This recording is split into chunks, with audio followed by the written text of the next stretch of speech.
Saya itu alhamdulillah hafal silsilah ulama-ulama Banten. Dari mulai tokoh yang paling atasnya sampai turunan muridnya, sampai nyambung kemudian yang bikin-bikin ormas sampai di Indonesia. Kita ambil satu aja. Kenal Syekh Nawawi Al-Bantani? Kenal di mana tuh? Lahir baru kemarin kenal Syekh Nawawi. Alhamdulillah. Syekh Nawawi Al-Bantani dari Tanara. Saya ambil satu muridnya saja. Punya murid namanya Abuya Kiai Syekh Asnawi Caringin. Di Banten itu banyak kota Caringin. Tangerang ada Caringin tuh, Cisoka. Di situ ada Abuya Kiai Haji Yusuf bin Said. Di antara muridnya itu ada Abuya Uci Turtusi, Allah yarham alaih, dari Cilonggok. Ya, itu di antara gurunya itu Abuya Yusuf bin Said selain ayahnya, Abuya Ramli Dimyati Ramli.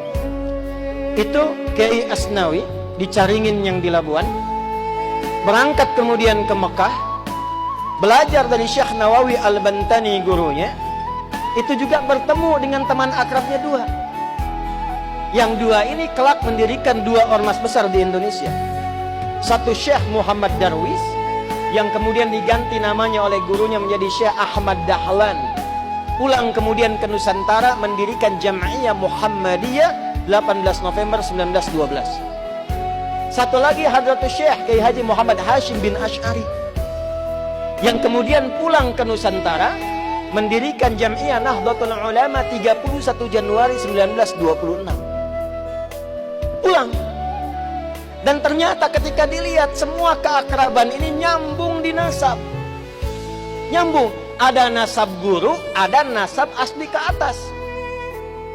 Dua-duanya nyambung. Kiai Haji Ahmad Dahlan bin Kiai Haji Abu Bakar bin Kiai Ilyas bin Kiai Sulaiman bin Demang Jurang Juru Kapindo bin Demang Jurang Juru Sapisan bin Kiai Grebek.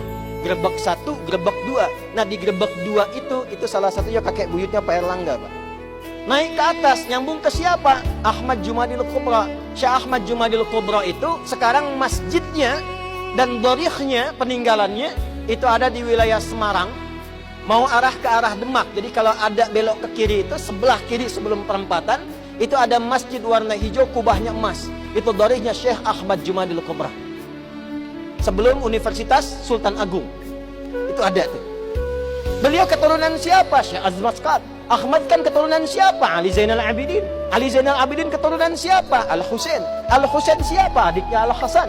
Al-Hasan siapa? Putranya Sayyidina Ali bin Abi Thalib karamahullahu wajhah. Siapa beliau? Suaminya Fatimah Az-Zahra bintu Rasulillah Muhammad sallallahu alaihi wasallam bin Abdullah bin Abdul Muttalib bin Hashim bin Abdul Manaf bin Qusay bin Murrah bin Kilab bin Ka'ab bin Ghalib bin Fihir bin Malik bin Nadar bin Kinana bin Khuzaimah bin Mudrikah bin Ilyas bin Nizar bin Mudar bin Ma'ad bin Adnan bin Addi bin Adri bin Muqawwam bin Nahur bin Tarikh bin Ya'rub bin Yasjub bin Nabi bin Ismail alaihi salam bin Ibrahim alaihi salam bin Azar atau bin Nahur bin Abir bin Kinan bin Arfakhshad bin Sam bin Nuh alaihi salam bin Matushalah bin Kinan bin Anwas bin Tis bin Adam alaihi salam.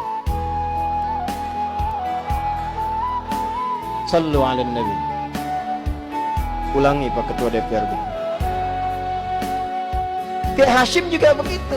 Cuma ketemunya nanti di Jokor Tingkir. Pangeran Benawa, keturunan 23 dari Nabi SAW. Kiai Haji Muhammad Hashim bin Asy'ari bin Abdul Wahid bin Abdul Halim. Abdul Halim dikenal dengan Pangeran Benawa. Nama bekennya dikenal dengan Joko Tingkir bin Abdul Aziz bin Abdul Rahman. Siapa itu beliau? Walid Raden Ainul Yakin. Siapa beliau? Anak dari Sunan Giri. Nyambungnya lagi ke atas seperti nasabnya Kiai Haji Ahmad Dahlan. Dua-duanya bersaudara. Dua-duanya bikin ormas. Dua-duanya punya teman akrab, Syekh Asnawi dari Caringin, Banten, menularkan murid-murid. Di antaranya ada yang di Tangerang juga. Di Ciputat ada Ustadz Mehmet. Jakarta Kiai Haji Ahmad Khatib. Ya itu menantunya. Istrinya itu Ratu Iyot namanya. Ya, turun. Itu di antara sekian banyak. Pakunya di mana? Banten. Dari situ kemudian nyambung sampai turun kemudian nasab-nasab itu tersambung sampai tuan gurunya dari nasab thariqahnya Syekh Abdul Qadir Al-Jailani. Dari nasab kepemimpinannya sampai ke Prabu Siliwangi. Punya 3 orang anak. Abdullah Iman dikenal dengan Walang Sungsang, Syarifah Mudaim, Kemudian satu lagi siapa? Raja Sengara. Syarifah Mudaim berangkat dengan kakaknya Abdullah Iman ke Mekah. Lalu bertemulah di situ dengan Syarif Abdullah. Syarifah Mudaim menikah dengan Syarif Abdullah, melahirkan Syarif Hidayatullah. Pulang kemudian ke daerahnya, bertemu dengan kakeknya Prabu Siliwangi, diberi daerah di Gunung Jati, dikenal dengan Sunan Gunung Jati. Punya anak-anak, anak pertama laki-laki Muhammad. Anak perempuannya dinikahkan dengan Panglima Pasai, dikenal dengan Fathullah atau Faletehan. Menikah kemudian, lalu bertugas di wilayah kemudian dikenal dengan Batavia, membebaskan Batavia dari kungkungan penjajah pada saat itu di bulan Juni 1527. Makanya sampai sekarang milad Jakarta itu di Juni. Maka kemudian dirubah namanya, diambil dari surat Al-Fatah. Ya, surah ke-48 ayat pertama. Inna fatahna laka fatham mubina. Fatham mubina itu bahasa lokalnya disebut dengan Jayakarta, disingkat menjadi Jakarta. Dari keturunannya turunlah kemudian Maulana Hasanuddin. Maulana Hasanuddin kemana? Di Banten. Sampai kemudian nyambung ke Makassar. Di Banten ini luar biasa. Banten ini pakunya. Banten ini imannya kuat. Jadi kalau ada orang Banten kemudian imannya lemah, dipertanyakan kebantenannya.